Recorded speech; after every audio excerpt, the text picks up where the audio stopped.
is to catch yourself early in the cycle. And I'm going to explain what the depression cycle is. Catch yourself early.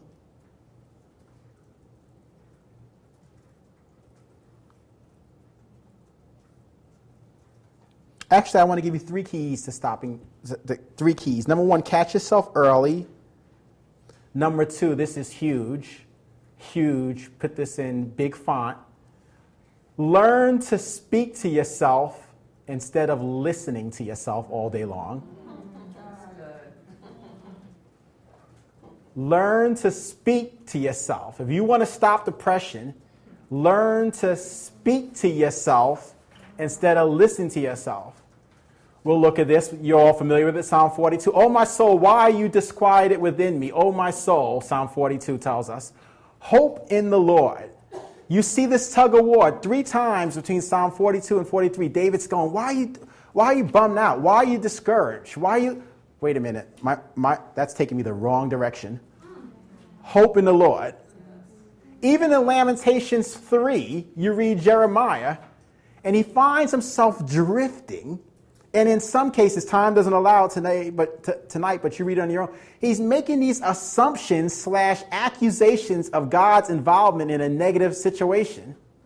And then all of a sudden, he catches himself. And he says, wait a minute. See, Jeremiah in Lamentations 3, David in Psalms 42, they realize that one of the keys is I've got to learn how to catch myself early in the cycle, and I've got to learn how to speak to myself all day long rather than listening to myself all day long. And a third key to stopping depression early on is stop comparing your life to others. 2 Corinthians 10:12, measuring themselves and comparing themselves with themselves was not wise. You know the 4 areas: race, face, grace, and place are the 4 areas that we tend to compare ourselves. Race, face, place, and grace. You have Hispanics comparing themselves to whites, and blacks comparing themselves to whites, and Asians comparing themselves. And then you have face, looks or appearance. Then you have place, that has to do with position, where you are. I'm an MD, or I'm a partner, or you're a lower level person. Okay. Or I live in Upper West Side, or you live in Harlem. You know how crazy. Or light skin, dark skin, or good hair, bad hair, or big bone, thin bone. Race, face, place, and grace. Grace is gifting. People compare their gifts with someone else, and then they get frustrated.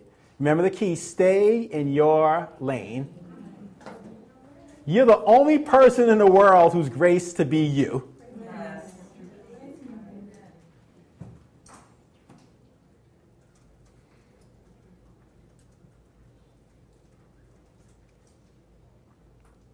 So it's critical. Catch yourself early in the cycle. Listen to yourself. Speak to yourself instead of listening to yourself. And stop comparing yourself with others. And if we're going to keep it real, stop comparing the curriculum or the path that God has you on with the path that he has others on. That is a dead-end road. Not to mention, you only see the surface level path that God has other people on. You have no idea the price they've had to pay, or the things that they've had to do, or the pain that they've had to overcome, or the sacrifice, or the commitment.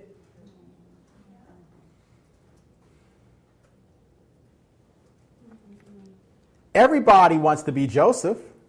Second in command, age 30. You come up with an economic plan for the known world.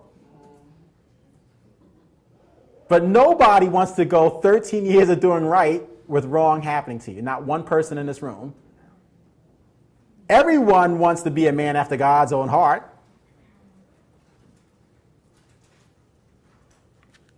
But how many of us want to have a person try to kill us 21 times? Have a father wound, live in caves, be a fugitive. You read his story closely, he even pretended to be backslidden. That's deep. David,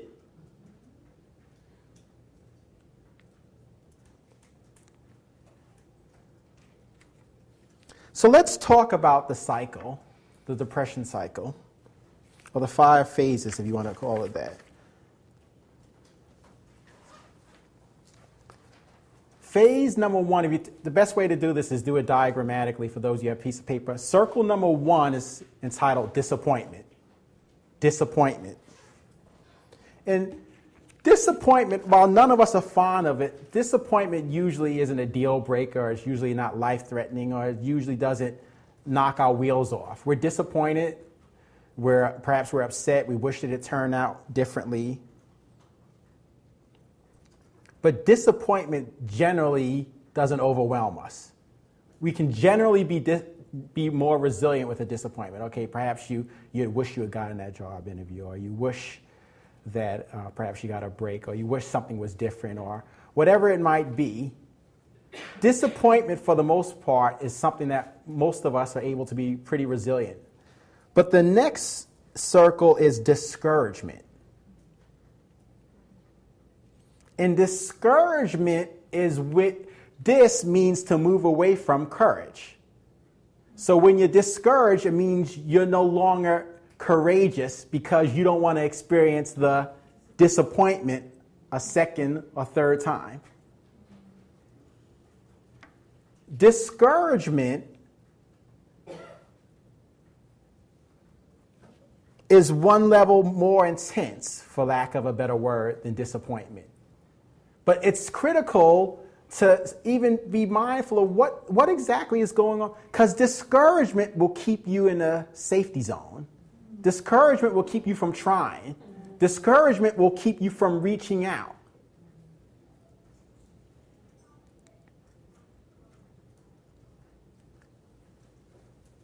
And remember, the Bible is multiple times, starting in Joshua 1, it says, be strong and of a good courage.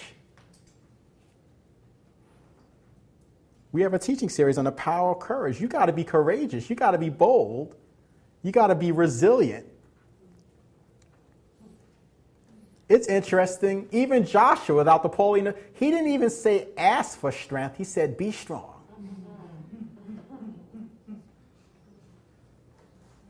Sometimes the key to your victory is just getting up one more time. There's nothing super spiritual about that. It's outlasting the attack.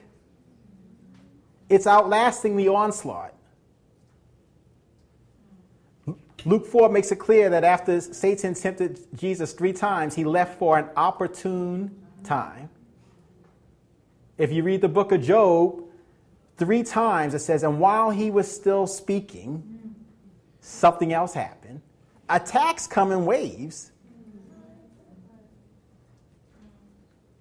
And that makes sense because when you think about it, Satan has a finite number of lieutenants. So he has redeployed them to your block.